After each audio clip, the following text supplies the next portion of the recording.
दोस्तों, ट्रंप को समझना मुश्किल ही नहीं, नामुमकिन भी है। क्योंकि डोनाल्ड ट्रंप का नेचर शायद कैसा है, उसका कैरेक्टर कैसा है कि किसी को समझ में नहीं आता है। और उसी नेचर के हिसाब से दोस्तों, उन्होंने कल यानी कि 1 जून 2026 को अपने दोस्त को डांटा है। और उसी डांट में ना दोस्तों, डोनाल्ड ट्रंप ने नेतन्याहू को ये बोला है कि यार तू पागल है, क्या करना चाह रहा है आखिर। मैंने तुम्हें तुम्हारी पुलिस से बचाया, तुम्हारी पुलिस तुम्हें जेल में डाल देती, लेकिन फिर भी मैंने तुम्हें बचाया। और फिर भी तुम ये सब कुछ कर रहे हो, मेरी नहीं सुन रही हो, एहसान फरामोश हो तुम। यह सब चीजें ना दोस्तों, इन सब चीजों का दावा अमेरिका की ही मीडिया एक्जियोस कर रही है। और एक्जियोस का यह भी दावा है कि जब डोनाल्ड ट्रंप डांट रहे थे नेतन्याहू को, तो नेतन्याहू का रिएक्शन बस इतना था कि ओके ओके ठीक है। मतलब दोस्तों, एक्जियोस ये दावा कर रहे हैं कि जब डोनाल्ड ट्रंप डांट रहे थे तो नेतन्याहू सिर्फ सुन रहे थे, कुछ नहीं बोल रहे थे, सिर्फ ओके ओके ही कर रहे थे। तो दोस्तों, अब सवाल यह है कि आखिर डोनाल्ड ट्रंप ने इजराइल को क्यों डांटा, इजराइल को डांटने का आखिर क्या मकसद है। तो इसका ना दोस्तों, इजराइल लेबनान के ऊपर हमले जारी रखे हुआ था, हिजबुल्ला को मारे जा रहा था। और ईरान ने शर्त रखी थी कि अगर इसी तरह हिजबुल्ला के ऊपर हमले होते रहे ना, तो फिर हम अमेरिका के साथ कोई बात नहीं करेंगे, कोई डील नहीं होगी, कोई बात नहीं होगी। और इसी वजह से दोस्तों, डोनाल्ड ट्रंप प्रेशर में आ गया, क्योंकि डोनाल्ड ट्रंप ईरान से जल्द बाहर निकलना चाहता है। जो ईरानी जंग में डोनाल्ड ट्रंप फंसा हुआ है, उस युद्ध से बाहर निकलना चाहता है। और तभी जब इतने सारे समझौते हो रहे थे, या फिर मीटिंग पे मीटिंग हो रही थी, समझौते होने वाले थे, लेकिन एक तरफ इजराइल लेबनान के ऊपर अटैक जारी करे हुआ था। और इसी वजह से ईरान ने यह शर्त रखी कि ठीक है, अगर जब तक लेबनान के ऊपर हमले जा रहे हैं, हिजबुल्ला को मारा जा रहा है, तब तक हम अमेरिका के साथ कोई मीटिंग नहीं करेंगे, कोई बात नहीं करेंगे। और ये उसी का प्रेशर है दोस्तों। और इसलिए डोनाल्ड ट्रंप ने अपने दोस्त बेंजामिन नेतन्याहू को डांटा है। और ये दोस्तों, फोन कॉल पर डांट पड़ी है। एक्जियोस का दावा है कि डोनाल्ड ट्रंप बहुत गुस्से में थे जब अमेरिका के टाइम के अनुसार दोपहर थी, और दोपहर में जब डोनाल्ड ट्रंप गुस्से में थे तो बेंजामिन नेतन्याहू को कॉल किया, और कॉल पर ही ये सब बातें हुई है। क्योंकि दोस्तों, ये सब चीजें ना डोनाल्ड ट्रंप को बहुत गुस्सा दिला रहे थे, क्योंकि ईरान से बाहर निकलने का ही एक डोनाल्ड ट्रंप का बहुत ज्यादा प्रायोरिटी देने वाला एक चीज है। और उसी चीज को इजराइल कहीं ना कहीं धक्का दे रहा था और उसे नहीं होने दे रहा था।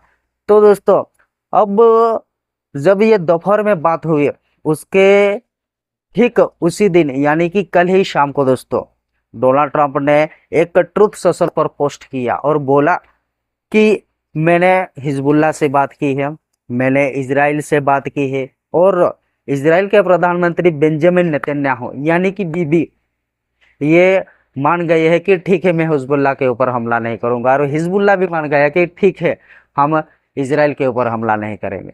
तो अब ये समझौता हुआ है और ये मैंने कराया है, अब कोई कुछ नहीं बोलेगा। लेकिन दोस्तों, उसके ठीक 2 घंटे बाद ही नेतन्याहू ये स्टेटमेंट देते हैं ऑफिशियली, और ये बोलते हैं कि ठीक है, हम हिजबुल्ला के ऊपर हमला नहीं करेंगे, शांति बनाए रखेंगे, लेकिन अगर हिजबुल्ला ने कुछ हरकत की तो फिर हम नहीं छोड़ेंगे, हम हिजबुल्ला को लेबनान के अंदर घुसकर मारेंगे।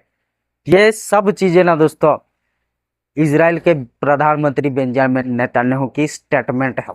क्योंकि डोनाल्ड ट्रंप ये डांट लगा रहे थे और फिर शाम को पोस्ट करके बोल रहे थे कि हिजबुल्ला और इजराइल में समझौता हो गया है, अब कोई अटैक नहीं करेगा। तो इससे दोस्तों, जो बेंजामिन नेतन्याहू की शाख है पूरी दुनिया में, या फिर खुद इजराइल में बेंजामिन नेतन्याहू को जो मानने वाले लोग हैं, या फिर अपने विपक्ष के लोग हैं, बेंजामिन नेतन्याहू की गर्दन ना पकड़े, या फिर दुनिया ये ना बोले कि यार ये देखो बेंजामिन नेतन्याहू अपने आप को बड़ा दिखाता है, या फिर ये सोचता है कि मैं कुछ भी कर सकता हूं। लेकिन इसको तो डोनाल्ड ट्रंप ने डांट लगाई है और उसको बोला है कि ये सब बंद करो, और उसी प्रेशर की वजह से ये मान गया है। तो काहे का बेंजामिन इतना ताकतवर, यह सब दुनिया पूछेगी और बोलेगी। इसीलिए दोस्तों बेंजामिन नेतन्याहू ने ये बोला है कि ठीक है हम हिजबुल्लाह के ऊपर हमला नहीं करेंगे, लेकिन ऐसा कुछ होता है तो फिर हम हिजबुल्लाह को मारेंगे। ये सब चीजें हुए दोस्तों, और इसमें फायदा है ईरान को, क्योंकि दोस्तों ईरान अब समझ चुका है कि डोनाल्ड ट्रंप को किस तरह से प्रेशर में लाना है। ईरान ने ये सिर्फ एक दोस्तों एक तरह से एक्सीडेंटली बोला था कि यार जब तक हिजबुल्लाह के ऊपर हमले हो रहे हैं ना, हम नहीं बात करेंगे, हम कोई मीटिंग नहीं करेंगे। लेकिन वो दोस्तों एक्सीडेंटली जो तीर लगाया वो ठीक निशाने पर लगा और डोनाल्ड ट्रंप प्रेशर में आ गया। और अब ईरान समझ चुका है कि डोनाल्ड ट्रंप के साथ किस तरह से बात करनी है, किन शर्तों को मनवाना है, और स्टेट ऑफ हॉर्मुज को जो ईरान दावा करता है वो दावा को भी किस तरह से डोनाल्ड ट्रंप से मनवाना है। यह सब चीजों का दोस्तों रास्ता अब ईरान को मिल गया है, और उसी हिसाब से अब ईरान अपना रास्ता तय करेगा। तो इसमें ईरान का फायदा है। लेकिन अगर इजराइल की माने तो दोस्तों इसमें इजराइल का घाटा है, क्योंकि इजराइल अपने देश को ग्रेटर इजराइल बनाना चाहता है। और ग्रेटर इजराइल इसलिए बनेगा दोस्तों क्योंकि जो इजराइल के चारों तरफ देश हैं उनके ऊपर कब्जा करेगा, उनकी थोड़ी थोड़ी जमीन कब्जा करेगा, और उन सभी देशों के चारों तरफ के देशों की जमीन कब्जा करके अपने इजराइल को ग्रेटर इजराइल बनाने का इजरायलियों का सपना है। और उसी सपने को साकार करने में बेंजामिन नेतन्याहू लगे हुए थे। और एक चीज दोस्तों, उसी वजह से लेबनान के ऊपर सीज फायर होने के बावजूद भी हमले जारी रखे हुए था बेंजामिन नेतन्याहू। और उसमें एक बेंजामिन नेतन्याहू का भी एक खुद का फायदा है दोस्तों। जो इजराइल के अंदर बेंजामिन नेतन्याहू के ऊपर भ्रष्टाचार के आरोप लग रहे थे या फिर धोखाधड़ी के केस चल रहे थे, उन केस को भी ना डोनाल्ड ट्रंप ने ये लेटर लिखकर बोला था, और खुद इजराइल के प्रेसिडेंट से रिक्वेस्ट की थी डोनाल्ड ट्रंप ने कि यार बेंजामिन नेतन्याहू को जेल में मत डालो, अरेस्ट मत करो, क्योंकि ये एक ऐसा इंसान है जो इजराइल को बहुत ऊंचाइयों तक ले जाएगा, अच्छा प्रधानमंत्री है। और ये मेरी रिक्वेस्ट है कि बेंजामिन नेतन्याहू को अरेस्ट मत करो, जेल मत डालो। ये सब चीजें हो रही थी दोस्तों, और इसलिए डोनाल्ड ट्रंप ये बोल रहा था कि यार तू एहसान भरा मौत है, मैंने तुम्हें बचाया, फिर भी तुम ये सब कुछ कर रहे हो और मेरी नहीं सुन रहे हो। ये सब चीजें हो रही है दोस्तों। तो डोनाल्ड ट्रंप दोस्तों ईरान युद्ध से बाहर निकलना चाहता है, क्योंकि अमेरिका को जो घाटा हो रहा है, और खुद डोनाल्ड ट्रंप अमेरिका में घेरे जा रहा है। अमेरिका का में जो लोग हैं, पूरी दुनिया में जो अमेरिका के प्रेसिडेंट डोनाल्ड ट्रंप को जो चाहते हैं उनकी रेटिंग भी गिर रही है। डोनाल्ड ट्रंप के जो फॉलोअर्स थे या फिर डोनाल्ड ट्रंप को जो पसंद करने वाले लोग हैं, उनकी रेटिंग बहुत तेजी से गिर रहे हैं। और फिर दोस्तों अमेरिका में है मिड टर्म इलेक्शन होने हैं, उसके ऊपर भी कहीं ना कहीं इसका असर पड़ेगा। तो ये सब चीजें ना हो, इसलिए डोनाल्ड ट्रंप अब इस ईरान युद्ध से बाहर निकलना चाहते हैं, चाहे जैसे भी हो, बस बाहर निकलना है। और ये साबित करना है, खुद को ये प्रूव करना है कि मैं ये कर सकता हूँ।